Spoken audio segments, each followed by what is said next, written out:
BSH news point ਵਿੱਚ ਤੁਹਾਡਾ ਸਵਾਗਤ ਹੈ। ਅੱਜ ਸਾਡੇ ਨਾਲ ਨੇ ਉਪਿੰਦਰਪ੍ਰੀਤ ਕੌਰ ਗਿੱਲ। ਉਪਿੰਦਰਪ੍ਰੀਤ ਕੌਰ ਗਿੱਲ ਵਾਰਡ ਨੰਬਰ 18 ਤੋਂ ਇਲੈਕਸ਼ਨ ਲੜ ਰਹੇ ਨੇ। ਪਹਿਲਾਂ ਇਹਨਾਂ ਦਾ ਵਾਰਡ ਨੰਬਰ ਡਿਫਰੈਂਟ ਸੀਗਾ। ਵਾਰਡ ਆਲਮੋਸਟ ਸੇਮ ਹੈ, ਥੋੜੀ ਬਹੁਤੀ ਕੱਟ-ਵੱਟ ਕੀਤੀ ਗਈ ਹੈ। ਇਸ ਵਾਰਡ ਵਿੱਚ MIG ਸੁਪਰ ਫੇਜ਼ 11 ਪੂਰਾ ਕੰਪਲੀਟ, HIG ਫੇਜ਼ 11 ਕੰਪਲੀਟ, ਕੋਠੀ ਨੰਬਰ 801 ਤੋਂ 980 ਫੇਜ਼ 11, ਕਮਾਂਡੋ ਕੰਪਲੈਕਸ ਕੰਪਲੀਟ और HIG नंबर 1 ਤੋਂ ਲੈ ਕੇ 228 ਤੱਕ ਸੈਕਟਰ 48C ਸ਼ਾਮਲ ਹੈ। ਉਪਿੰਦਰਪ੍ਰੀਤ ਕੌਰ ਗਿੱਲ ਆਲਰੇਡੀ ਉੱਥੋਂ ਹੁਣ ਐਕਸ ਕਾਉਂਸਲਰ ਨੇ। 5 ਸਾਲ ਇਹਨਾਂ ਨੇ ਉੱਥੇ ਕੰਮ ਕੀਤਾ। ਉਸ ਤੋਂ ਪਹਿਲਾਂ ਇਹਨਾਂ ਦੇ ਮਦਰ ਸਵਰਗਵਾਸੀ ਅਮਤੇਸ਼ਵਰ ਕੌਰ ਬਹੁਤ ਮਸ਼ਹੂਰ ਰਹੇ ਨੇ। ਬਹੁਤ ਜਜ਼ਬੇ ਦੇ ਨਾਲ, ਮਤਲਬ ਐਜ਼ ਅ ਲੇਡੀ ਉਹਨਾਂ ਨੇ ਐਜ਼ ਕਾਉਂਸਲਰ ਵਜੋਂ ਕੰਮ ਬਹੁਤ ਜ਼ਿਆਦਾ ਕੀਤੇ ਨੇ। ਇਹ ਉਹਨਾਂ ਦੀ ਹੀ ਰੀਤ ਨੂੰ ਅੱਗੇ ਵਧਾ ਰਹੇ ਨੇ ਹੁਣ। ਤੇ ਉਪਿੰਦਰ ਜੀ, ਸਾਨੂੰ ਦੱਸੋ ਸਾਡੇ ਦਰਸ਼ਕਾਂ ਨੂੰ ਵੀ ਤੁਸੀਂ ਤਾਂ ਆਲਰੇਡੀ ਹੁਣ ਕਾਉਂਸਲਰ ਹੋ, ਤੁਹਾਡੇ ਨਾਲ ਸਵਾਲ ਤਾਂ ਇਹੀ ਹੋਊਗਾ ਵੀ ਤੁਸੀਂ ਕੀ ਕੰਮ ਇੱਥੇ ਕਰਵਾਏ ਨੇ। ਪਹਿਲਾਂ BSH ਨਿਊਜ਼ ਦੇਖਦੇ ਹੋਏ ਸਾਰੇ ਹੀ ਵਿਊਅਰਸ ਨੂੰ ਸਤਿ ਸ਼੍ਰੀ ਅਕਾਲ। ਤੇ ਮੈਂ ਤੁਹਾਡਾ ਵੀ ਧੰਨਵਾਦ ਕਰਨਾ ਚਾਹਾਂਗੀ ਕਿ ਤੁਸੀਂ ਸਾਨੂੰ ਇਸ ਕਾਬਿਲ ਸਮਝਿਆ ਕਿ ਅਸੀਂ ਤੁਹਾਡੇ ਚੈਨਲ ਤੇ ਆ ਕੇ ਗੱਲ ਕਰ ਸਕੀਏ ਮੋਹਾਲੀ ਦੇ ਵਾਸੀਆਂ ਨਾਲ। ਤੇ ਜਿਹੜੀ ਮੇਰੀ ਵਾਰਡ ਹੈਗੀ ਹੈ ਪ੍ਰੈਜ਼ੈਂਟਲੀ ਉਹ ਵਾਰਡ ਨੰਬਰ 18 ਹੈ ਤੇ ਪਿਛਲੀ ਟਨਿਓਰ ਦੇ ਵਿੱਚ ਵਾਰਡ ਨੰਬਰ 29 ਸੀਗੀ। ਤੇ ਜਿਹੜਾ ਸਾਡਾ ਵਾਰਡ ਪਿਛਲੀ ਵਾਰ ਵੀ ਜਿਹੜੀ ਵਾਰਡਬੰਦੀ ਹੋ ਕੇ ਆਈ ਸੀਗੀ ਤੇ ਉਹਦੇ ਵਿੱਚ 2 ਮੇਜਰ ਏਰੀਆ ਸਾਡੇ ਕੋਲ ਨਵੇਂ ਆਏ ਸੀਗੇ। ਜਿਹੜੀ ਕਿ ਪਿਛਲੀ ਵਾਰ ਸੀਗਾ ਜਿਹੜੀਆਂ 11 ਫੇਜ਼ ਦੀਆਂ ਕੋਠੀਆਂ, ਜਿਹੜੀਆਂ 801 ਤੋਂ ਲੈ ਕੇ 980 ਨੰਬਰ MIG ਐਂਡ HIG ਵਾਲਾ ਏਰੀਆ ਸਾਰਾ। ਤੇ ਉਹ ਜਿਹੜੇ ਏਰੀਆਜ਼ ਦੋਵੇਂ ਸੀਗੇ ਉਹ ਬਿਲਕੁਲ ਇੱਕ ਤਰੀਕੇ ਨਾਲ ਰॉ ਏਰੀਆ ਸੀਗੇ, ਜਿਹਦੇ ਵਿੱਚ ਕਦੇ ਵੀ ਕੋਈ ਸ਼ਾਇਦ ਇੱਕ ਪੱਥਰ ਵੀ ਨਹੀਂ ਜਿਹੜਾ ਸੀਗਾ ਉਹ ਨਵਾਂ ਲੱਗਿਆ ਸੀਗਾ, ਸਰਕਾਰੀ ਪੱਥਰ ਲੱਗਿਆ ਸੀਗਾ। ਸੋ ਸਭ ਤੋਂ ਵੱਡੀ ਪ੍ਰੋਬਲਮ ਜਿਹੜੀ ਉਸ ਏਰੀਆ ਦੀ ਸੀਗੀ, ਜੇ ਆਪਾਂ 11 ਫੇਜ਼ ਦੀ ਗੱਲ ਕਰੀਏ ਤੇ ਉਹ ਪਾਣੀ ਦੇ ਪ੍ਰੈਸ਼ਰ ਦੀ ਸੀਗੀ। ਉਹ ਪ੍ਰੋਬਲਮ ਇੰਨੀ ਵੱਡੀ ਸੀਗੀ ਕਿ ਜਿਹੜਾ ਗਰਾਊਂਡ ਫਲੋਰ ਤੇ ਵੀ ਰੈਜ਼ੀਡੈਂਟ ਰਹਿੰਦਾ ਸੀਗਾ ਉਹਦੀ ਵੀ ਕਿਚਨ ਦੀ ਟੂਟੀਆਂ ਤੱਕ ਪਾਣੀ ਜਿਹੜਾ ਸੀਗਾ ਉਹ ਨਹੀਂ ਪਹੁੰਚਦਾ ਸੀਗਾ। ਤੇ ਅਸੀਂ ਪੂਰੀ ਸਰਵੇ ਕਰਾਉਣ ਤੋਂ ਬਾਅਦ, ਕਿਉਂਕਿ ਜਿਹੜੀ ਉੱਥੋਂ ਦੀ ਸੁਸਾਇਟੀ ਸੀਗੀ ਉਹਨਾਂ ਦੇ ਜਿਹੜੇ ਪ੍ਰਧਾਨ ਸੀਗੇ ਮੱਲੀ ਅੰਕਲ ਸੀਗੇ, ਹੁਣ ਉਹ ਸਵਰਗਵਾਸੀ ਹੋ ਚੁੱਕੇ ਨੇ, ਤੇ ਉਹਨਾਂ ਦੀ ਪਹਿਲੀ ਡਿਮਾਂਡ ਮੇਰੇ MC ਬਣਨ ਤੋਂ ਬਾਅਦ ਆਈ ਸੀ ਕਿ ਜਿਹੜੀ ਪਾਣੀ ਦੀ ਪ੍ਰੈਸ਼ਰ ਦੀ ਪ੍ਰੋਬਲਮ ਹੈਗੀ ਹੈ ਉਹਨੂੰ ਅਸੀਂ ਸੋਲਵ ਕਰੀਏ। ਤੇ ਉਹਦੇ ਤਹਿਤ ਉਹਨਾਂ ਨੇ ਟਿਊਬਵੈਲ ਦੀ ਡਿਮਾਂਡ ਕੀਤੀ ਸੀਗੀ। ਬਟ ਸਾਰੀ ਸਰਵੇ ਕਰਨ ਤੋਂ ਬਾਅਦ ਅਸੀਂ ਇਸ ਚੀਜ਼ ਦਾ ਅੰਦਾਜ਼ਾ ਲਗਾਇਆ ਕਿ ਜਿਹੜਾ ਟਿਊਬਵੈਲ ਹੈਗਾ ਉਹ ਪ੍ਰੋਬਲਮ ਨੂੰ ਸੋਲਵ ਨਹੀਂ ਕਰੇਗਾ, ਕਿਉਂਕਿ ਪ੍ਰੋਬਲਮ ਸੀਗੀ ਕਿ ਉਹ ਏਰੀਆ ਥੋੜ੍ਹਾ ਉੱਚਾ ਹੈਗਾ ਤੇ ਬਿਲਕੁਲ ਲਾਸਟ ਵਿੱਚ ਆ ਜਾਂਦਾ ਹੈਗਾ ਮੋਹਾਲੀ ਦਾ, ਤੇ ਪਾਣੀ ਉੱਥੇ ਤੱਕ ਪਹੁੰਚਦਾ ਪਾਉਂਦਾ ਦਾ ਜਿਹੜਾ ਪ੍ਰੈਸ਼ਰ ਹੈਗਾ ਉਹ ਬਿਲਕੁਲ ਡੈਡ ਹੋ ਜਾਂਦਾ ਹੈ। ਤੇ ਨਾਲ ਕਮਾਂਡੋ ਕੰਪਲੈਕਸ ਹੋਣ ਕਰਕੇ ਉਹਨਾਂ ਦੇ ਅੰਡਰਗਰਾਊਂਡ ਟੈਂਕਸ ਹੈਗੇ ਨੇ ਤੇ ਉਸ ਸਾਰੀਆਂ ਟੈਕਨੀਕਲ ਪ੍ਰੋਬਲਮ ਸੀਗੀਆਂ। ਸੋ ਆਈ ਥਿੰਕ ਮੋਹਾਲੀ ਸ਼ਹਿਰ ਦੇ ਵਿੱਚ ਇਕਲੌਤੇ 180 ਕੋਠੀਆਂ ਦੀ ਬੈਲਟ ਹੈਗੀ ਹੈ ਜਿਨ੍ਹਾਂ ਲਈ ਸੈਪਰੇਟ ਵਾਟਰ ਪਾਈਪਲਾਈਨ ਦਾ ਜਿਹੜਾ ਸੀਗਾ ਉਹ ਕੀਤਾ ਗਿਆ। ਉਹਦੇ ਵਿੱਚ ਮੇਅਰ ਸਾਹਿਬ ਦਾ ਵੀ ਬਹੁਤ ਵੱਡਾ ਯੋਗਦਾਨ ਸੀਗਾ। ਉਹ ਪਾਣੀ ਦਾ ਮਤਲਬ ਸੈਪਰੇਟ ਹੀ ਕਰ ਦਿੱਤਾ ਗਿਆ, ਉਹ ਬਿਲਕੁਲ ਸੈਪਰੇਟ 180 ਤੁਸੀਂ ਚੱਕਿਆ ਸੀ ਮੁੱਦਾ, ਮੈਨੂੰ ਯਾਦ ਹੈ। ਤੇ ਉਹਦੇ ਨਾਲ ਹੁਣ ਜੇ ਤੁਸੀਂ ਏਰੀਆ 'ਚ ਜਾ ਕੇ ਵੀ ਦੇਖੋਗੇ ਬੜੀ ਖੁਸ਼ੀ ਹੁੰਦੀ ਹੈ ਕਿ ਤੀਜੇ ਫਲੋਰ ਤੇ ਵੀ ਬਿਨਾਂ ਮੋਟਰ ਤੋਂ ਪਾਣੀ ਚੜਦਾ ਹੈਗਾ। ਮਤਲਬ ਜਦੋਂ ਪਾਈਪਲਾਈਨ ਸਟਾਰਟ ਹੋਈ ਤੇ ਫੋਨ ਆਉਂਦੇ ਸੀ ਵੀ ਜੀ ਪ੍ਰੈਸ਼ਰ ਬਹੁਤ ਜ਼ਿਆਦਾ ਆ ਰਿਹਾ ਹੈ, ਸਾਡੀਆਂ ਜਿਹੜੀਆਂ ਟੂਟੀਆਂ ਨੇ ਉਹ ਕਿਉਂਕਿ ਸਾਰਿਆਂ ਨੇ ਆਪਣੀਆਂ ਜਾਲੀਆਂ ਕੱਟੀਆਂ ਹੋਈਆਂ ਸੀਗੀਆਂ ਕਿ ਸਾਡੀਆਂ ਜਿਹੜੀਆਂ ਪਾਈਪਸ ਨੇ ਉਹ ਬਰਸਟ ਕਰ ਰਹੀਆਂ ਨੇ ਤੇ ਅਸੀਂ ਉਹਨਾਂ ਨੂੰ ਠੀਕ ਕਰਾਈਏ। ਸੋ ਉਹਦੇ ਵਿੱਚ ਮੇਅਰ ਸਾਹਿਬ ਦੀ ਬਹੁਤ ਵੱਡੀ ਕੰਟਰੀਬਿਊਸ਼ਨ ਸੀਗੀ, ਕਿਉਂਕਿ ਟੈਕਨੀਕਲੀ ਜਿਹੜਾ ਆਪਾਂ ਰਿਸਰਚ ਕੀਤੀ ਉਸ ਟਾਈਮ ਤੇ ਜਿਹੜੇ ਸਾਡੇ ਜਈ ਸਾਹਿਬ ਸੀਗੇ ਵਾਟਰ ਸਪਲਾਈ ਦੇ, ਮੇਅਰ ਸਾਹਿਬ ਤੇ ਅਸੀਂ ਬਹਿ ਕੇ ਉਸ ਚੀਜ਼ ਨੂੰ ਕੀਤਾ ਤੇ ਅਸੀਂ ਟਿਊਬਵੈਲ ਦੀ ਥਾਂ ਤੇ ਉਹਦੇ ਨਾਲ ਕਮਾਂਡੋ ਕੰਪਲੈਕਸ ਦੇ ਪਾਣੀ ਦੇ ਪ੍ਰੈਸ਼ਰ ਦਾ ਵੀ ਬਹੁਤ ਫਰਕ ਪਿਆ ਤੇ ਨਾਲ ਜਿਹੜੀ ਸਾਡੀਆਂ MIG ਸੁਪਰ ਤੇ HIG ਦੇ ਮਕਾਨ ਸੀਗੇ ਉਹਨਾਂ ਵਿੱਚ ਵੀ, ਕਿਉਂਕਿ ਉਹ ਜਿਹੜਾ ਬਰਡਨ ਸੀਗਾ 200 ਘਰਾਂ ਦਾ ਉਹ ਘੱਟ ਹੋ ਗਿਆ ਉਹਦੇ ਤੇ। ਦੂਜੀ ਜਿਹੜੀ ਆਈ ਥਿੰਕ ਇੱਕ ਵੱਡੀ ਉਪਲਬਧੀ ਸੀਗੀ ਸਾਡੀ ਉਹ ਆ ਸੀਗੀ ਕਿ ਜਿਹੜਾ ਕਮਾਂਡੋ ਕੰਪਲੈਕਸ ਹੈਗਾ, ਕਿਉਂਕਿ ਅਸੀਂ ਉਹਦੇ ਤੇ ਸਿੱਧੇ ਤੌਰ ਤੇ ਕੰਮ ਜਿਹੜਾ ਨਹੀਂ ਸੀ ਕਰਾ ਸਕਦੇ, ਉਹ ਵੀ ਮੁੱਦਾ ਅਸੀਂ ਬਹੁਤ ਵਾਰ ਚੱਕਿਆ, ਅਖਬਾਰਾਂ ਵਿੱਚ ਵੀ ਉਹ ਬਹੁਤ ਵਾਰ ਆਇਆ। ਤੇ towards the end of R tenure ਅਸੀਂ ਉਸ ਚੀਜ਼ ਵਿੱਚ ਵੀ ਕਾਮਯਾਬ ਹੋਏ ਜਿਹਦੇ ਵਿੱਚ ਅਸੀਂ ਉਹਨਾਂ ਨੂੰ ਆਪਣਾ ਬਾਹਰ ਕੱਢ ਸਕੇ ਤੇ ਅਸੀਂ ਉਸ ਚੀਜ਼ ਦੀ ਪਰਮਿਸ਼ਨ ਲੈ ਸਕੇ ਸਟੇਟ ਗਵਰਨਮੈਂਟ ਨੂੰ ਕਿ ਅਸੀਂ ਸੁਸਾਇਟੀਜ਼ ਦੇ ਅੰਦਰ ਵੀ ਜਿਹੜਾ ਕੰਮ ਹੈਗਾ ਉਹ ਜਿਵੇਂ ਅਸੀਂ ਬਾਹਰ ਕਰਾਉਂਦੇ ਹਾਂ ਵੀ ਉਵੇਂ ਹੀ ਕਰਾ ਸਕੀਏ। ਤੇ ਉਹਦੇ ਤਹਿਤ ਉੱਥੇ ਸੜਕਾਂ ਵੀ ਬਣੀਆਂ ਜਿਹੜੀਆਂ ਪਿਛਲੇ 20 ਸਾਲਾਂ ਤੋਂ ਪੈਂਡਿੰਗ ਸੀਗੀਆਂ, ਉੱਥੇ ਸੜਕਾਂ ਵੀ ਬਣੀਆਂ ਤੇ ਉੱਥੇ plus even LED street lights ਦਾ ਵੀ, ਕਿਉਂਕਿ ਪੂਰੇ ਮੋਹਾਲੀ ਵਿੱਚ LED ਸਟਰੀਟ ਲਾਈਟਸ ਲੱਗ ਚੁੱਕੀਆਂ ਨੇ ਤੇ ਅੰਦਰ ਉਹ ਵੀ ਕੰਮ ਜਿਹੜਾ ਹੈਗਾ ਉਹ ਹੁਣ ਪਾਸ ਹੋ ਚੁੱਕਿਆ ਹੈਗਾ, ਸਾਰਾ ਕੁਝ ਹੋ ਚੁੱਕਿਆ ਹੈ ਕਿ ਉਹ ਕਿਸੇ ਵੀ ਟਾਈਮ ਤੇ ਉਹ ਵੀ ਲੱਗ ਜਾਣਗੀਆਂ। ਬਾਕੀ ਓਪਨ 에ਅਰ ਜਿਮਸ ਜਿਹੜੇ ਸੀਗੇ ਉਹ ਵੀ ਸਾਡੀ ਵਾਰਡ ਵਿੱਚ 2 ਓਪਨ 에ਅਰ ਜਿਮਸ ਹੈਗੇ ਨੇ ਜਿਹੜੇ ਇੰਸਟਾਲ ਕੀਤੇ ਗਏ ਇੱਕ ਨੇਬਰਹੁੱਡ ਪਾਰਕ ਵਿੱਚ, ਕਿਉਂਕਿ ਜਿਹੜੇ ਮੇਰੇ ਵਾਰਡ ਦਾ ਜਿਹੜਾ ਜੀਓਗ੍ਰਾਫੀ ਹੈਗੀ ਹੈ ਉਹ ਇਦਾਂ ਹੈਗੀ ਕਿ ਸਾਰੀਆਂ ਪੌਕਟਸ ਬਿਲਕੁਲ ਇੱਕ ਦੂਜੇ ਤੋਂ ਐਕਸਕਲੂਸਿਵ ਨੇ। ਬਿਲਕੁਲ ਲੱਗ ਹਾਂ। ਤੇ ਜਿਹੜਾ 11 ਫੇਜ਼ ਦਾ ਜਿਮ ਸੀਗਾ ਉਹ 48C ਦੇ ਰੈਜ਼ੀਡੈਂਟਸ ਨੂੰ ਵਾਈਬਲ ਨਹੀਂ ਸੀਗਾ ਕਿ ਉਹ ਆ ਕੇ ਉਹਨੂੰ ਯੂਜ਼ ਕਰ ਸਕਣ। ਸੋ ਅਸੀਂ ਬਕਾਇਦਾ ਇੱਕ ਜਿਮ ਸਾਡਾ ਨੇਬਰਹੁੱਡ ਪਾਰਕ 'ਚ ਲੱਗਿਆ, ਤੇ ਸ਼ਾਇਦ ਨੇਬਰਹੁੱਡ ਪਾਰਕ ਵੀ ਇਹੋ ਜਿਹਾ ਪਾਰਕ ਹੈ ਜਿੱਥੇ 2 ਜਿਮ ਲੱਗੇ ਹੋਏ ਨੇ। ਤੇ 48 ਸੀਟ ਦੇ ਵਿੱਚ ਅਲੱਗ ਇੱਕ ਉਸ ਸੈਕਟਰ ਨੂੰ ਕੇਟਰ ਕਰਨ ਲਈ ਜਿਹੜਾ ਜਿਮ ਸੀਗਾ ਉਹ ਲਾਇਆ ਗਿਆ। ਬਾਕੀ ਸੜਕਾਂ ਦੀ ਰੀਕਾਰਪੇਟਿੰਗ ਦਾ ਕੰਮ ਜਿਹੜਾ 48C ਦਾ ਸੀਗਾ, ਪਾਰਕਿੰਗ ਦੀ ਪ੍ਰੋਵੀਜ਼ਨ ਕ੍ਰੀਏਟ ਕਰਨੀ, ਕਿਉਂਕਿ 11 ਫੇਜ਼ ਦੀ ਜਿਹੜੀ ਪੂਰੀ ਪਾਕਟ ਮੇਰੇ ਕੋਲ ਸੀਗੀ ਤਿੰਨੋਂ ਬੈਲਸ, ਉਹਨਾਂ ਸਾਰਿਆਂ ਦੇ ਵਿੱਚ ਹੀ ਗ੍ਰਿਲਾਂ ਨੂੰ ਅੰਦਰ ਕਰਕੇ ਪਾਰਕਿੰਗ ਦੀ ਪ੍ਰੋਵੀਜ਼ਨ ਕ੍ਰੀਏਟ ਕਰਨੀ, ਘਰਾਂ ਦੇ ਅੱਗੇ ਪੇਵਰ ਬਲੌਕਸ ਤਾਂ ਕਿ ਪਾਰਕਿੰਗ ਦੀ ਕੋਈ ਪ੍ਰੋਬਲਮ ਨਾ ਹੋਏ। ਤੇ ਹੁਣ MIG ਸੁਪਰ NHIG 'ਚ ਕੰਪਲੀਟਲੀ ਜਿਹੜੀਆਂ ਪਾਰਕਿੰਗਸ ਨੇ ਉਹ ਬਹੁਤ ਵਧੀਆ ਤਰੀਕੇ ਨਾਲ ਅਵੇਲੇਬਲ ਹੈਗੀਆਂ ਨੇ। ਤੇ ਉਹਦੇ ਨਾਲ ਹੀ ਕਿਉਂਕਿ ਜੇ ਮੈਂ ਇੱਕ ਪਾਕਟ ਦੀ ਗੱਲ ਕਰਾਂ ਜਿਵੇਂ HIG ਦਾ ਜਿਹੜਾ ਸਾਰਾ ਬੈਲਟ ਸੀਗਾ ਉਹਦੀ ਕੋਲ ਇੱਕੋ ਹੀ ਗ੍ਰੀਨ ਬੈਲਟ ਸੀਗੀ, ਤੇ ਉਹ ਗ੍ਰੀਨ ਬੈਲਟ ਸਿਰਫ ਪਾਰਕਿੰਗ ਲਈ ਯੂਜ਼ ਹੁੰਦੀ ਸੀਗੀ ਕਿਉਂਕਿ ਬਾਹਰ ਪ੍ਰੋਵੀਜ਼ਨ ਨਹੀਂ ਸੀਗੀ। ਸੋ ਪਾਰਕਿੰਗ ਦੀ ਪ੍ਰੋਵੀਜ਼ਨ ਬਣਾਉਣ ਦੇ ਨਾਲ ਜਿਹੜੀ ਗ੍ਰੀਨ ਬੈਲਟ ਸਾਡੀ ਸੀਗੀ ਉਹ ਵੀ ਅਸੀਂ ਵਧੀਆ ਤਰੀਕੇ ਨਾਲ ਡਿਵੈਲਪ ਕਰ ਸਕੇ। ਮਤਲਬ ਜਿਹੜਾ ਉਹ ਗ੍ਰਿਲਾਂ ਅੰਦਰ ਕਰਾਈਆਂ ਫਿਰ ਉਹ ਹਾਂਜੀ ਉਹ ਗ੍ਰਿਲਾਂ ਵੀ, ਪਲੱਸ ਉਹਦੇ ਜਿਹੜੇ ਬਾਹਰਲਾ ਏਰੀਆ ਸੀਗਾ ਜਿਹੜਾ ਪੱਕਾ ਹੋਇਆ ਸੀਗਾ ਉਹ ਬਹੁਤ ਉੱਚੇ ਥੜੇ ਸੀਗੇ। ਸੋ ਉਹਨਾਂ ਨੂੰ ਅਸੀਂ ਰੋਡ ਲੈਵਲ ਤੇ ਲਿਆ ਕੇ ਤਾਂ ਕਿ ਗੱਡੀਆਂ ਜਿਹੜੀਆਂ ਹੈਗੀਆਂ, ਕਿਉਂਕਿ ਪਹਿਲਾਂ ਪ੍ਰੈਕਟੀਕਲੀ ਨਹੀਂ ਸੀਗਾ ਕਿ ਉੱਥੇ ਗੱਡੀਆਂ ਲਾ ਸਕਣ। ਸੋ ਆਈ ਥਿੰਕ ਇੱਕ ਬਿਊਟੀਫਿਕੇਸ਼ਨ ਦਾ ਕੰਮ ਵਧੀਆ ਹੋਇਆ ਹੈਗਾ। ਤੇ ਦੂਜੀ ਜਿਹੜੀ ਮੈਨੂੰ ਲੱਗਦਾ ਹੈਗਾ ਕਿ ਇੱਕ ਨਵੀਂ ਚੀਜ਼ ਜਿਹੜੀ ਅਸੀਂ ਸ਼ੁਰੂ ਕੀਤੀ ਸੀਗੀ ਆਪਣੇ ਏਰੀਆ ਵਿੱਚ ਉਹ ਸੀਗਾ ਵੂਮਨ ਵੈਲਫੇਅਰ ਕਲੱਬਸ, ਕਿਉਂਕਿ ਰੈਜ਼ੀਡੈਂਟ ਵੈਲਫੇਅਰ ਐਸੋਸੀਏਸ਼ਨਸ ਤਾਂ ਹਰ ਪਾਸੇ ਸੀਗੀਆਂ, ਬਟ ਉਹ ਕਿਤੇ ਨਾ ਕਿਤੇ ਜਿਹੜੀ ਲੇਡੀਜ਼ ਦੀ ਆਵਾਜ਼ ਸੀਗੀ ਉਹ ਨਹੀਂ ਪਹੁੰਚ ਪਾਉਂਦੀ ਸੀਗੀ ਸਾਡੇ ਤੱਕ। ਸੋ ਅਸੀਂ ਵੂਮਨ ਵੈਲਫੇਅਰ ਕਲੱਬਸ ਬਣਾਏ ਤੇ ਉਹ ਵੀ ਬਹੁਤ ਵਧੀਆ ਤਰੀਕੇ ਨਾਲ ਵਰਕ ਕਰਦੇ ਨੇ। ਅਸੀਂ ਛੁੱਟੀਆਂ ਦੇ ਟਾਈਮ ਤੇ ਬੱਚਿਆਂ ਲਈ ਐਕਟੀਵਿਟੀਜ਼ ਕਰਾਉਂਦੇ ਹਾਂ।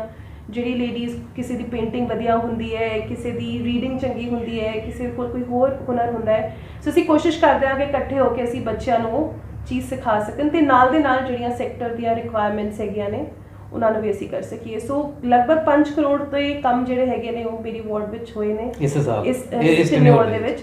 ਤੇ ਜਦਕਿ ਹਲੇ ਮੇਰੀ ਟੈਨਿਓਰ ਵੀ ਮੈਨੂੰ ਪੂਰੇ 5 ਸਾਲ ਨਹੀਂ ਮਿਲੇ ਸੀਗੇ, ਮੇਰੇ ਕੋਲ 4 ਸਾਲ ਸੀਗੇ, ਕਿਉਂਕਿ ਅਨਫੋਰਚੂਨੇਟ ਇਨਸੀਡੈਂਟ, ਕਿਉਂਕਿ ਦੇਖੋ ਜਦ ਮੰਮਾ ਕੋਲ ਆ ਏਰੀਆ ਸੀਗਾ ਤਦ ਤਾਂ ਲੋਕਾਂ ਨੂੰ ਬਹੁਤ ਭਰੋਸਾ ਸੀਗਾ ਕਿ ਜਿਹੜਾ ਕੰਮ ਹੈਗਾ ਸਾਡਾ ਪੂਰੀ ਤਰ੍ਹਾਂ ਹੋਊਗਾ ਕਿਉਂਕਿ ਉਹਨਾਂ ਦਾ ਟਰੈਕ ਰਿਕਾਰਡ ਦੇਖਦੇ ਹੋਏ। ਸੋ ਜਦ ਦਸੰਬਰ 2015 ਦੇ ਵਿੱਚ ਜਦ ਮੈਂ ਆ ਸੀਟ ਲਿੱਤੀ ਤੇ ਜਿਹੜੀ ਸਭ ਤੋਂ ਵੱਡੀ ਟੈਨਸ਼ਨ ਮੈਨੂੰ ਸੀ ਆ ਸੀ ਕਿ ਮੇਰਾ ਬੈਂਚਮਾਰਕ ਬਹੁਤ ਉੱਚਾ ਹੈ। ਸੋ ਹਲੇ ਤੱਕ ਵੀ ਮੈਨੂੰ ਆ ਲੱਗਦਾ ਵੈਸੇ ਮੈਂ ਕਿ ਉਸ ਬੈਂਚਮਾਰਕ ਤੱਕ ਨਹੀਂ ਪਹੁੰਚ ਪਾਈ ਹਾਂ, ਬਟ ਜੇ ਲੋਕਾਂ ਨੇ ਸਾਥ ਦਿੱਤਾ, ਭਰੋਸਾ ਦਿੱਤਾ ਤੇ ਉਹਨਾਂ ਦੇ ਸਾਥ ਤੇ ਭਰੋਸੇ ਨਾਲ ਤੇ ਮੰਮਾ ਦੇ ਆਸ਼ੀਰਵਾਦ ਨਾਲ ਉਸ ਬੈਂਚਮਾਰਕ ਤੱਕ ਪਹੁੰਚਣ ਦੀ ਕੋਸ਼ਿਸ਼ ਰਹੇਗੀ। ਇਹ ਦੱਸੋ ਵੀ ਹੁਣ ਤੁਹਾਨੂੰ ਜਿਵੇਂ ਹੁਣ ਨੈਕਸਟ ਟੈਨਿਓਰ ਤੁਹਾਡਾ ਆਉਂਦਾ, ਇਹਦੇ ਵਿੱਚ ਵਾਟ ਆਰ ਯੂਅਰ ਪ੍ਰਾਇਰਟੀਜ਼, ਮਤਲਬ ਕਿਹੜੀ ਤੁਸੀਂ ਸੋਚਦੇ ਹੋ ਜਿਹੜਾ ਬੈਂਚਮਾਰਕ ਦੀ ਤੁਸੀਂ ਗੱਲ ਕਰਦੇ ਹੋ, ਕਿਹੜੀਆਂ ਚੀਜ਼ਾਂ ਤੁਹਾਨੂੰ ਲੱਗਦਾ ਹੈ ਕਿ ਰਹਿ ਗਈਆਂ ਨੇ? ਅਵਾਰਾ ਪਸ਼ੂਆਂ ਦੀ ਸਮੱਸਿਆ, ਮੋਹਾਲੀ ਦੀ ਸਮੱਸਿਆ ਹੈ, ਨਜਾਇਜ਼ ਕਬਜ਼ੇ, ਪੂਰੀ ਸੜਕਾਂ ਦੇ ਉੱਪਰ ਤੁਹਾਡੇ ਖਾਸ ਤੌਰ ਤੇ ਤੁਹਾਡੇ 11 ਫੇਜ਼ ਦੇ ਵਿੱਚ ਤਾਂ ਹਾਲਾਤ ਹੀ ਬਹੁਤ ਸ਼ਾਮ ਵੇਲੇ ਬਹੁਤ ਮਾੜੇ। ਇਸ ਤੋਂ ਇਲਾਵਾ ਹੋਰ ਤੁਹਾਨੂੰ ਕੀ ਲੱਗਦਾ ਹੈ? ਕੋਈ ਸਫਾਈ 'ਚ ਕੋਈ ਸੁਧਾਰ ਦੀ ਸੰਭਾਵਨਾ ਹੈ? ਕੋਈ ਦਰਖਤਾਂ ਦੀ ਛੰਗਾਈ 'ਚ ਕੋਈ ਪ੍ਰੋਬਲਮ ਹੈ? ਇੱਕ ਮਸ਼ੀਨ ਮੇਅਰ ਸਾਹਿਬ ਨੇ ਲਿਆਂਦੀ ਸੀ, ਉਹ ਫਿਰ ਉਹਦੇ 'ਚ ਉਹ ਕੰਟਰੋਵਰਸੀ ਕ੍ਰੀਏਟ ਹੋ ਗਈ, ਉਹਨੂੰ ਮਸ਼ੀਨਾਂ ਲੈਂਦੇ, ਇਹਦੇ ਬਾਰੇ ਦੱਸੋ। ਵਾਟ ਵਿਲ ਬੀ ਯੋਰ ਪ੍ਰਾਇਰਟੀਜ਼ ਨਾਓ ਜੇ ਤੁਹਾਨੂੰ ਚੁਣਦੇ ਨੇ ਲੋਕ, ਇਹਦੇ ਬਾਰੇ ਦੱਸੋ। ਦੇਖੋ ਕੰਮ ਜਿਹੜੇ ਹੁੰਦੇ ਨੇ ਉਹ ਤਾਂ ਕੰਟੀਨਿਊਸ਼ਨ ਵਿੱਚ ਆਉਂਦੇ ਜਾਂਦੇ ਰਹਿੰਦੇ ਨੇ, ਕੰਮ ਕਦੇ ਵੀ ਖਤਮ ਨਹੀਂ ਹੁੰਦੇ। ਸੋ ਕੋਸ਼ਿਸ਼ ਆਈ ਰਹਿੰਦੀ ਹੈ ਕਿ ਅਸੀਂ ਪ੍ਰਾਇਰਿਟੀ ਵਾਈਜ਼ ਚੱਲ ਸਕੀਏ। ਤੁਸੀਂ ਬਹੁਤ ਵਧੀਆ ਮੁੱਦਾ ਚੱਕਿਆ ਜਿਹੜਾ ਪੇੜਾਂ ਦੀ ਛੰਗਾਈ ਦਾ। ਸ਼ਾਇਦ ਜਿਹੜੀ ਮਸ਼ੀਨ ਹਾਊਸ ਨੇ ਪਾਸ ਕੀਤੀ ਸੀ ਤੇ ਮੇਰੇ ਖਿਆਲ ਨਾਲ ਪਹਿਲੀ ਹਾਊਸ ਮੀਟਿੰਗ ਦੇ ਵਿੱਚ ਸੀਗੀ ਜਿਹੜੀ ਪਾਸ ਹੋਈ ਸੀਗੀ, ਜਿਹਦੇ ਵਿੱਚ ਮੈਂ ਨਹੀਂ ਸੀਗੀ ਕਿਉਂਕਿ ਮੈਂ ਉਸ ਟਾਈਮ 'ਤੇ ਹਲੇ ਨਹੀਂ ਚੁਣੀ ਗਈ ਸੀਗੀ। ਬਟ ਜੇ ਉਹ ਮਸ਼ੀਨ ਇਸ 5 ਸਾਲਾਂ ਦੇ ਵਿੱਚ ਮੋਹਾਲੀ ਨੂੰ ਮਿਲੀ ਹੁੰਦੀ ਤੇ ਸ਼ਾਇਦ ਅੱਜ ਮੋਹਾਲੀ ਦੀ ਸ਼ਕਲ ਹੀ ਹੋਰ ਹੁੰਦੀ। ਅਸੀਂ ਹੁਣ ਜਦ ਨਿਕਲਦੇ ਹੈਗੇ ਹਾਂ, ਕਿੰਨੇ ਇਹੋ ਜਿਹੇ ਘਰ ਨੇ ਜਿਹੜੇ ਪੇੜਾਂ ਇੰਨੇ ਜ਼ਿਆਦਾ ਓਵਰਗਰੋ ਹੋ ਕੇ ਘਰਾਂ ਨੂੰ ਰੋਕਿਆ ਹੋਇਆ ਹੈ, ਸ਼ੋਰੂਮਸ ਨੂੰ ਰੋਕਿਆ ਹੋਇਆ ਹੈ, ਲਾਈਟਸ ਨੂੰ ਰੋਕਿਆ ਹੋਇਆ ਹੈ, ਸਟਰੀਟ ਲਾਈਟਸ ਰੁਕੀਆਂ ਹੋਈਆਂ ਨੇ। ਸੋ ਉਹ ਪ੍ਰੋਬਲਮ ਤੇ ਉਹ ਮਸ਼ੀਨ ਨੇ ਸਿਰਫ ਪੇੜਾਂ ਦੀ ਨਹੀਂ, ਜਿਹੜੀ ਸਾਡੀ ਸ਼ਰਬ ਕਟਿੰਗ, ਜਿਹੜੀ ਸਾਡੀ ਸਫਾਈਆਂ, ਹੋਰ ਮਤਲਬ ਉਹ ਸੀਵਰੇਜ ਦੀ ਸਫਾਈ, ਸ਼ਾਇਦ ਉਹ ਇੱਕ ਬਹੁਤ ਵੱਡਾ ਮੈਂ ਕਹਾਂਗੀ ਸਾਡੇ ਲੋਕਾਂ ਲਈ ਨੁਕਸਾਨ ਹੈਗਾ ਕਿ ਜਿਹੜੀ ਆ ਪੋਲੀਟੀਕਲ ਬੈਟਲ ਸ਼ੁਰੂ ਹੋਈ ਉਹਦੇ ਵਿੱਚ ਆਇਆ ਹੈਗਾ। ਸੋ ਮੈਂ ਉਮੀਦ ਆਈ ਕਰਾਂਗੀ ਕਿ ਜੇ ਸਾਨੂੰ ਮੌਕਾ ਮਿਲਿਆ ਤੇ ਜੇ ਰੱਬ ਨੇ ਉਹ ਮੌਕਾ ਬਖਸ਼ਿਆ, ਲੋਕਾਂ ਨੇ ਉਹ ਮੌਕਾ ਬਖਸ਼ਿਆ, ਸ਼ਾਇਦ ਉਹ ਇੱਕ ਸਭ ਤੋਂ ਵੱਡੀ ਪਹਿਲੀ ਪ੍ਰਾਇਰਿਟੀ ਹੋਏਗੀ ਸ਼ਹਿਰ ਲਈ, ਕਿਉਂਕਿ ਉਹ ਪੂਰੇ ਸ਼ਹਿਰ ਲਈ ਕਾਮਨ ਹੈਗੀ ਹੈ। ਕਿਉਂਕਿ ਕਿਸੇ ਵੀ ਇਨਸਾਨ ਲਈ ਪੇੜ ਤੇ ਚੜ੍ਹ ਕੇ ਪੇੜਾਂ ਦੀ ਛੰਗਾਈ ਕਰਨਾ ਲਾਈਫ ਥ੍ਰੈਟਨਿੰਗ ਹੈਗਾ ਤੇ ਅਸੀਂ ਕਿਸੇ ਵੀ ਇਨਸਾਨ ਦੀ ਜਿਹੜੀ ਜ਼ਿੰਦਗੀ ਹੈ ਉਹਨੂੰ ਖਤਰੇ 'ਚ ਅਸੀਂ ਨਹੀਂ ਪਾ ਸਕਦੇ। ਔਰ ਵੱਡੀ ਗੱਲ ਇਹ ਉਪਿੰਦਰ ਜੀ ਕਿ ਇਵਨ ਟਰੀਜ਼ ਜਿਹੜੇ ਨੇ ਬਿਲਕੁਲ ਦੇ ਨੀਡ ਇਟ ਬਿਲਕੁਲ ਫॉर देयर ਗਰੋਥ। ਹਾਂਜੀ, ਜਿਵੇਂ ਹੁਣ ਜਿਹੜੇ ਸਪੈਸ਼ਲੀ ਜਿਹੜੇ ਫਲ ਵਾਲੇ ਵੀ ਹੁੰਦੇ ਨੇ ਉਹਨਾਂ ਨੂੰ ਵੀ ਕਟਿੰਗ ਦੀ ਲੋੜ ਪੈਂਦੀ ਹੈਗੀ, ਕਿਉਂਕਿ ਜਿਵੇਂ ਸਾਡਾ ਸਰੀਰ ਹੁੰਦਾ ਹੈ, ਜੇ ਸਾਨੂੰ ਸੱਟ ਲੱਗਦੀ ਹੈ ਤਾਂ ਸਾਡਾ ਇਮਿਊਨ ਸਿਸਟਮ ਜਿਹੜਾ ਉਹ ਚੱਲਦਾ ਰਹਿੰਦਾ ਹੈ। ਉਵੇਂ ਹੀ ਜੇ ਥੋੜੀ ਬਹੁਤੀ ਜਿਹੜੀ ਟਾਈਮ ਜਿਹੜਾ ਹੁੰਦਾ ਹੈਗਾ ਚੰਗਾਈ ਦਾ, ਉਹਦੇ ਵਿੱਚ ਜੇ ਆਪਾਂ ਪੇੜਾਂ ਨੂੰ ਸਹੀ ਤਰੀਕੇ ਦੀ ਸੱਟ ਲਾਈਏ ਤੇ ਉਹ ਹੋਰ ਵਧਣਗੇ, ਨਾ ਕਿ ਉਹ ਜੋ ਹੁਣ ਅੱਜ ਅਸੀਂ ਦੇਖ ਰਹੇ ਹਾਂ ਸਾਡੇ ਸ਼ਹਿਰ 'ਚ ਹੋ ਰਿਹਾ ਕਿ ਚੰਗਾਈ ਤੇ ਨਾਂ ਤੇ ਪੇੜਾਂ ਨੂੰ ਖਤਮ ਹੀ ਕਰ ਦਿੱਤਾ ਜਾ ਰਿਹਾ ਹੈ ਸਿਰਫ ਚੰਦ ਵੋਟਾਂ ਪਿੱਛੇ। ਸੋ ਉਹ ਚੀਜ਼ ਮੇਰੇ ਖਿਆਲ ਨਾਲ ਇੱਕ ਬਹੁਤ ਵੱਡੀ ਪ੍ਰਾਇੋਰਟੀ ਹੈ। ਬਾਕੀ ਜੇ ਮੈਂ ਆਪਣੀ ਵਾਰਡ ਦੀ ਗੱਲ ਕਰਾਂ ਤੇ ਇੱਕ ਚੀਜ਼ ਜੋ ਮੈਨੂੰ ਲੱਗਦਾ ਹੈ ਕਿ ਸਾਡੇ ਵਾਰਡ ਵਿੱਚ ਕੀ ਸ਼ਾਇਦ ਉਹ ਪੂਰੇ ਸ਼ਹਿਰ ਦੇ ਵਿੱਚ ਮਿਸਿੰਗ ਹੈ, ਉਹ ਹੈਗੀ ਹੈ ਬੱਚਿਆਂ ਲਈ ਪਲੇਗਰਾਉਂਡਸ। ਬਿਲਕੁਲ ਮਿਸਿੰਗ ਨੇ, ਕਿਉਂਕਿ ਅਸੀਂ ਪਾਰਕਾਂ ਦੀ ਬਿਊਟੀਫਿਕੇਸ਼ਨ ਦੀ ਗੱਲ ਕਰਦੇ ਹਾਂ, ਅਸੀਂ ਪਾਰਕਿੰਗ ਦੀ ਪ੍ਰੋਵੀਜ਼ਨ ਦੀ ਗੱਲ ਕਰਦੇ ਹਾਂ, ਬਟ ਅਸੀਂ ਸਾਰਿਆਂ ਦੇ ਵਿੱਚ ਬੱਚਿਆਂ ਨੂੰ ਭੁੱਲ ਜਾਂਦੇ ਹਾਂ। ਉੱਥੇ ਬਾਹਰ ਅਸੀਂ ਲਿਖ ਦਿੰਦੇ ਹਾਂ ਵੀ ਇਹ ਬੱਚੇ ਐਂਟਰ ਨਹੀਂ ਹੋ ਕੇ ਖੇਡ ਨਹੀਂ ਸਕਦੇ। ਅਸੀਂ ਲਿਖ ਦਿੰਦੇ ਹਾਂ ਕਿ ਸੌਫਟ ਗੇਮਸ ਖੇਡ ਸਕਦੇ ਹਾਂ, ਬਟ ਜਦ ਤੱਕ ਅਸੀਂ ਬੱਚਿਆਂ ਦੀ એનર્ਜੀ ਨੂੰ ਪ੍ਰੋਪਰ ਥਾਂ ਤੇ ਯੂਟਿਲਾਈਜ਼ ਨਹੀਂ ਕਰਾਂਗੇ ਤੇ ਉਹ ਤਾਂ ਫਿਰ ਉਹੀ ਫੋਨਾਂ that is beyond your you know ਨਹੀਂ, ਉਹ ਵੀ ਪੋਸੀਬਲ ਹੋ ਸਕਦਾ ਹੈਗਾ, ਮਤਲਬ ਗਮਾਡਾ ਨਾਲ ਤਾਲਮੇਲ ਕਰੋ ਹੈ ਨਾ। ਹੁਣ ਜਿਵੇਂ ਇੱਕ ਐਗਜ਼ਾਮਪਲ ਹੀ ਮੈਂ ਦੱਸਾਂਗੀ, ਸਾਡੇ ਕੋਲ ਸੈਕਟਰ 48C ਦੇ ਵਿੱਚ ਕੁਝ ਲੈਂਡ ਹੈਗੀ ਹੈ ਜਿਹਨੂੰ ਅਸੀਂ ਯੂਟਿਲਾਈਜ਼ ਕਰਵਾ ਸਕਦੇ ਹੈਗੇ ਆ, ਕਮਾਂਡਾ ਨੂੰ ਰਿਕੁਐਸਟ ਕਰਕੇ ਉਹਨੂੰ ਉਹਦੀਆਂ ਲਿਮਿਟਸ ਨੂੰ ਅਸੀਂ ਡਿਕਲੇਅਰ ਕਰਵਾ ਸਕਦੇ ਹੈਗੇ ਆ ਐਸ ਪਲੇਗਰਾਉਂਡ। ਕਿਉਂਕਿ ਦੇਖੋ ਪਾਰਕ ਵੀ ਜ਼ਰੂਰੀ ਨੇ ਬਜ਼ੁਰਗਾਂ ਲਈ, ਛੋਟੇ ਬੱਚਿਆਂ ਲਈ, ਤੇ ਬਟ ਜਿਹੜੇ ਥੋੜੇ ਵੱਡੇ ਬੱਚੇ ਨੇ ਉਹਨਾਂ ਲਈ ਪਲੇਗਰਾਉਂਡਸ ਵੀ ਜ਼ਰੂਰੀ ਨੇ। ਸਾਡੇ ਹੁਣ ਜਿਹੜੇ ਸਪੋਰਟਸ ਕੰਪਲੈਕਸ ਬਣੇ ਹੋਏ ਨੇ ਉਹਨਾਂ ਨੂੰ ਵੀ ਜਦ ਅਸੀਂ ਪ੍ਰਾਈਵੇਟਾਈਜ਼ ਕੀਤਾ ਹੈਗਾ ਤੇ ਉਹ ਹਰ ਕਿਸੇ ਦੀ ਰੀਚ ਵਿੱਚ ਨਹੀਂ ਹੈਗੇ ਨੇ। ਸੋ ਇੱਕ ਉਹ ਮੇਰੀ ਪ੍ਰਾਇੋਰਟੀ ਹੈਗੀ ਹੈ ਆਪਣੀ ਵਾਰਡ ਦੇ ਲਈ। ਬਾਕੀ ਜਿਹੜਾ ਰੈਗੂਲਰ ਕੰਮ ਹੈ ਸੜਕਾਂ ਦਾ, ਨਾਲੀਆਂ ਸਾਫ਼ ਕਰਾਉਣ ਦਾ, ਉਹਦਾ 4 ਸਾਲਾਂ 'ਚ ਬਹੁਤ ਵਧੀਆ ਚੱਲਦਾ ਆਇਆ ਤੇ ਉਹੀ ਕੋਸ਼ਿਸ਼ ਰਹੇਗੀ ਕਿ ਉਹੀ ਜਿਹੜਾ ਪੇਸ ਹੈਗਾ ਉਹਨੂੰ ਅਸੀਂ ਮੇਨਟੇਨ ਕਰੀਏ ਤਾਂ ਕਿ ਲੋਕਾਂ ਨੂੰ ਮਹਿਸੂਸ ਨਾ ਹੋਵੇ। ਤੇ ਦੂਜੀ ਜਿਹੜੀ ਇੱਕ ਮੇਰੀ ਮੈਨੂੰ ਲੱਗਿਆ ਇਨ 4 ਸਾਲਾਂ ਦੇ ਵਿੱਚ ਜਿਹੜੀ ਸਾਡੇ ਇਸ ਵੈਸੇ ਤਾਂ ਪੂਰੇ ਮੋਹਾਲੀ ਵਿੱਚ ਜ਼ਰੂਰਤ ਹੈਗੀ ਹੈ, ਪੂਰੇ ਆਈ ਥਿੰਕ ਪੰਜਾਬ ਵਿੱਚ ਹੀ ਜ਼ਰੂਰਤ ਹੈ, ਬਟ ਮੈਂ ਸ਼ੁਰੂਆਤ ਕਰਾਂਗੀ ਆਪਣੇ ਵਾਰਡ ਤੋਂ। ਉਹ ਹੈਗੀ ਹੈ ਇੱਕ ਜਿਹੜੀ ਸਾਡੀ educational and career based counselling ਬੱਚਿਆਂ ਲਈ ਤੇ ਉਹਨਾਂ ਲਈ ਸਪੋਰਟ। ਸੋ ਉਹਦੇ ਲਈ ਇੱਕ ਫਾਰਮਲ ਸੈਂਟਰ ਇਸਟੈਬਲਿਸ਼ ਕਰਨ ਦਾ, ਜਿਹਨੂੰ ਮੇਰੇ ਵੱਲੋਂ ਫ੍ਰੀ ਸਰਵਿਸਿਜ਼ ਅਵੇਲੇਬਲ ਹੋਣਗੀਆਂ, ਪਲੱਸ 6 ਸਾਲ ਦਾ, ਕਿਉਂਕਿ ਮੇਰਾ ਵੀ ਕਾਰਪੋਰੇਟ ਦਾ ਐਕਸਪੀਰੀਅੰਸ ਹੈਗਾ, ਮੈਂ US ਤੋਂ ਆਪਣੀ ਪੜ੍ਹਾਈ ਕੀਤੀ ਹੈਗੀ ਹੈ। ਸੋ ਇੱਕ ਸਰਕਲ ਹੈਗਾ ਜਿਨ੍ਹਾਂ ਦੇ ਐਕਸਪੀਰੀਅੰਸ ਤੋਂ ਮੈਨੂੰ ਲੱਗਦਾ ਹੈ ਕਿ ਅਸੀਂ ਬੱਚਿਆਂ ਨੂੰ ਜਿਹੜਾ ਗਾਈਡੈਂਸ ਹੈਗੀ ਹੈ ਉਹ ਦੇ ਸਕੀਏ, ਕਿਉਂਕਿ ਸਾਡਾ ਸਾਰਾ ਜਿਹੜਾ ਪੰਜਾਬ ਦਾ ਯੂਥ ਹੈ ਉਹ ਬਾਹਰ ਜਾਈ ਜਾਂਦਾ ਹੈ ਤੇ ਕਿਤੇ ਨਾ ਕਿਤੇ ਸਾਡੀ ਐਜੂਕੇਸ਼ਨ ਦੇ ਵਿੱਚ ਇੱਕ ਪ੍ਰੈਕਟੀਕਲ ਟ੍ਰੇਨਿੰਗ ਦੀ ਕਮੀ ਹੈਗੀ ਹੈ। ਸੋ ਇੱਕ ਛੋਟੇ ਤੌਰ ਤੇ ਮੈਂ ਆਪਣੇ ਵਾਰਡ ਤੋਂ ਸ਼ੁਰੂ ਇਸ ਸਾਲ ਕਰਨ ਦੀ ਉਮੀਦ ਨਹੀਂ, ਮੇਰੀ ਭਰੋਸਾ ਹੈ ਕਿ ਮੈਨੂੰ ਸ਼ੁਰੂ ਕਰਾਂਗੀ। ਤੇ ਉਹ ਇਰਰਿਸਪੈਕਟਿਵ ਆਫ ਇਲੈਕਸ਼ਨਸ ਹੈ, ਮਤਲਬ ਜੇ ਲੋਕਾਂ ਨੇ ਜਿਤਾਇਆ ਉਹ ਤਾਂ ਚਲੋ ਜੋ ਵੀ ਬੰਦਾ ਉਹਦੇ ਵਿੱਚ ਆਉਂਦਾ ਹੈਗਾ ਕੰਪੀਟੀਸ਼ਨ ਜਿੱਤਣ ਲਈ ਆਉਂਦਾ ਹੈ, ਬਟ ਜੇ ਰੱਬ ਨੂੰ ਕੁਝ ਹੋਰ ਵੀ ਮਨਜ਼ੂਰ ਹੋਇਆ ਤਾਂ ਵੀ ਆਹ ਵਾਲੀ ਚੀਜ਼ ਤਾਂ, ਕਿਉਂਕਿ ਉਹ ਮੇਰੇ ਲੈਵਲ ਤੇ ਹੈ, ਉਹਦੇ ਲਈ ਸਾਨੂੰ ਕੋਈ ਕੁਝ ਪਾਸ ਕਰਵਾਉਣ ਦੀ ਲੋੜ ਨਹੀਂ, ਕੁਝ ਅਲੱਗ ਹੋਣੀ। ਘਰ 'ਚ ਉੱਤੇ ਫਰਸਟ ਫਲੋਰ ਮੈਂ ਪਹਿਲਾਂ ਸੋਚਿਆ ਹੈਗਾ ਕਿ ਉਹਨੂੰ ਅਸੀਂ ਇੱਕ ਆਪਣੇ ਵਾਰਡ ਦੇ ਬੱਚਿਆਂ ਲਈ ਜੋ ਵੀ ਉਹਨਾਂ ਨੂੰ ਐਜੂਕੇਸ਼ਨ ਦੇ ਲਈ ਕਾਉਂਸਲਿੰਗ, ਆਪਣੀ ਜੌਬਸ ਲਈ, ਤੇ ਜਿੱਥੇ ਜਿੱਥੇ ਮੈਂ ਉਹਨਾਂ ਨੂੰ ਜੇ ਹੈਲਪ ਵੀ ਕਰ ਸਕੀ ਜੌਬਸ ਲੱਭਣ ਦੇ ਵਿੱਚ, ਤੇ ਉਹ ਮੇਰਾ ਇੱਕ ਮੇਨ ਪ੍ਰਾਇੋਰਟੀ ਏਰੀਆ ਹੈਗਾ। ਇਹ ਦੱਸੋ ਵੀ ਤੁਹਾਨੂੰ, ਤੁਸੀਂ ਦੇਖਿਆ ਹੀ ਹੈ, ਤੁਸੀਂ 5 ਸਾਲ ਨਗਰ ਨਿਗਮ ਦੇ ਵਿੱਚ ਤੁਸੀਂ ਵਰਕ ਕੀਤਾ ਹੈ, ਤੁਸੀਂ ਵੈਸੇ ਵੀ ਬਹੁਤ ਸੋਸ਼ਲ ਹੋ, ਕਈ ਸੋਸ਼ਲ ਆਰਗੇਨਾਈਜੇਸ਼ਨ ਨਾਲ ਜੁੜੇ ਹੋਏ ਹੋ, ਤੁਸੀਂ ਗਰਲਸ ਰਾਈਟਸ ਫॉर ਮੋਹਾਲੀ ਵੀ ਬਣਾਇਆ।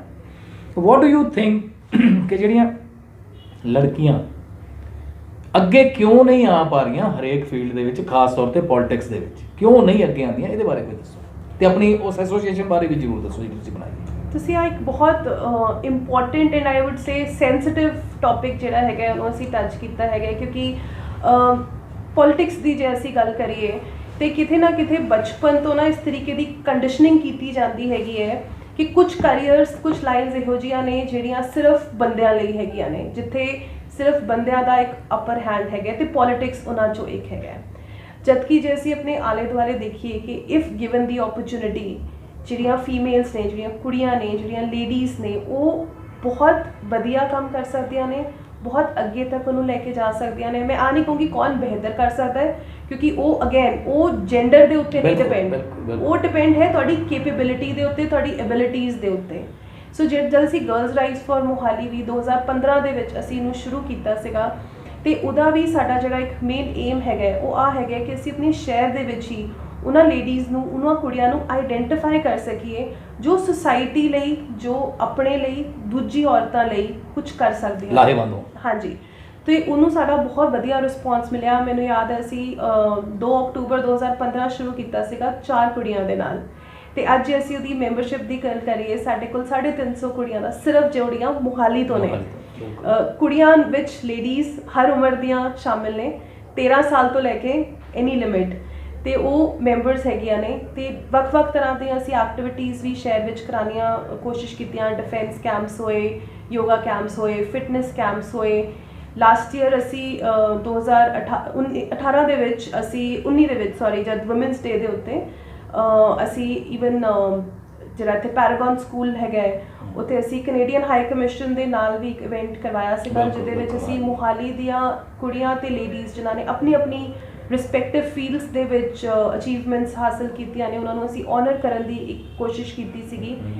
ਤੇ ਆਈ ਥਿੰਕ ਜਿਹੜਾ ਪੋਲਿਟਿਕਸ ਦਾ ਸਵਾਲ ਹੈ, ਕੁੜੀਆਂ 'ਚ ਕੈਪੇਬਿਲਿਟੀ ਬਹੁਤ ਹੈ, ਕੁੜੀਆਂ ਅੱਗੇ ਵੀ ਆਉਣਾ ਚਾਹੁੰਦੀਆਂ ਨੇ। ਤੁਸੀਂ ਕੱਲ ਦਾ ਹੀ ਐਗਜ਼ਾਮਪਲ ਲਓ, ਕੱਲ ਔਰਤ ਕਿਸਾਨ ਦਿਵਸ ਮੋਰਚਾ ਉੱਥੇ ਬਣਾਇਆ ਗਿਆ, ਤੇ ਜਿਹੜੀਆਂ ਅਸੀਂ ਸੋਸ਼ਲ ਮੀਡੀਆ ਤੇ ਫੋਟੋਗ੍ਰਾਫਸ ਤੇ ਸਾਰਾ ਕੁਝ ਦੇਖ ਰਹੇ ਹਾਂ, ਸਾਨੂੰ ਇਸ ਚੀਜ਼ ਤੋਂ ਤਾਂ ਕੋਈ ਸ਼ੱਕ ਨਹੀਂ ਰਹਿ ਜਾਂਦਾ ਕਿ ਕੁੜੀਆਂ ਦੇ ਵਿੱਚ ਜਾਂ ਲੇਡੀਜ਼ ਦੇ ਵਿੱਚ ਅੱਗੇ ਆ ਕੇ ਆਪਣੇ ਹੱਕਾਂ ਲਈ ਲੜਨ ਲਈ ਮਤਲਬ ਮੌਕਿਆਂ ਦੀ ਘਾਟ ਹੈਗੀ ਹੈ। ਇੱਕ ਛੋਟਾ ਜਿਹਾ ਹੋਰ ਐਗਜ਼ਾਮਪਲ ਜੋ ਮੈਂ ਹਰ ਵਾਰ ਚੱਕਦੀ ਹਾਂ ਕਿ ਜੇ ਆਪਾਂ ਹਰ ਪਾਰਟੀ, ਕੋਈ ਵੀ ਤੁਸੀਂ ਪਾਰਟੀ ਚੱਕ ਲਓ, national party, state level party, ਉਹਨਾਂ ਦੀਆਂ ਜਿਹੜੀਆਂ ਯੂਥ ਵਿੰਗਸ ਨੇ, ਯੂਥ ਦੀ ਡੈਫੀਨੇਸ਼ਨ 'ਚੋਂ ਕੁੜੀਆਂ ਨੂੰ ਸਬਟਰੈਕਟ ਕੀਤਾ ਹੋਇਆ ਹੈ। ਮੈਂ ਅੱਜ ਤੱਕ ਕੋਈ ਯੂਥ ਪ੍ਰੈਜ਼ੀਡੈਂਟ ਫੀਮੇਲ ਨਹੀਂ ਦੇਖੀ। ਪ੍ਰੈਜ਼ੀਡੈਂਟ ਛੱਡੋ, ਅਸੀਂ ਮੈਂਬਰਸ ਵੀ ਨਹੀਂ ਆ। ਸੋ ਉਹ ਯੂਥ ਦਾ ਮਤਲਬ ਹੁੰਦਾ ਹੈ ਮੁੰਡੇ, ਸੋ ਉਹਨੂੰ ਫਿਰ ਵੈਸੇ ਤੁਸੀਂ ਬॉयਜ਼ ਕਲੱਬ ਵੀ ਕਹਿ ਲਓ, ਫਿਰ ਉਹਨੂੰ ਤੁਸੀਂ ਯੂਥ ਹੈ ਨਾ, ਯੂਥ ਵਿੰਗ ਕਿਉਂ ਕਹਿੰਦੇ ਹੋ? ਬਿਕਾਜ਼ ਯੂਥ ਦੀ definition should include all genders, it should not be just for males. ਬਿਲਕੁਲ। ਲਾਸਟ ਕੁਐਸਚਨ, ਵੋਟ ਅਪੀਲ ਕੀ ਕਹਿਣਾ ਚਾਹੁੰਦੇ ਹੋ, ਕੀ ਭਰੋਸਾ ਦਿੰਦੇ ਹੋ ਵਾਰਡ ਦੇ ਲੋਕਾਂ ਨੂੰ?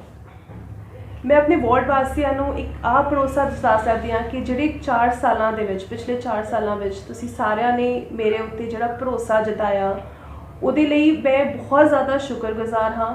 ਤੇ ਮੈਂ ਇਸ ਚੀਜ਼ ਨੂੰ ਸਮਝਦੀ ਹਾਂ ਕਿ ਕੋਈ ਬਹੁਤ ਵੱਡੀ ਜ਼ਿੰਮੇਵਾਰੀ ਤੁਸੀਂ ਸਾਰਿਆਂ ਨੇ ਮੇਰੇ ਉੱਤੇ ਪਾਈ ਹੈ। ਸੋ ਮੈਂ ਆਈ ਅਪੀਲ ਕਰਦੀ ਹਾਂ ਕਿ ਇੱਕ ਵਾਰ ਭਰੋਸਾ ਕਰਕੇ ਦੁਬਾਰਾ ਤੋਂ ਦੇਖੋ, ਤੇ ਤੁਹਾਡੀਆਂ ਐਕਸਪੈਕਟੇਸ਼ਨਸ ਤੋਂ ਉੱਤੇ ਹੀ ਜਾਣ ਦੀ ਕੋਸ਼ਿਸ਼ ਕਰਾਂਗੀ।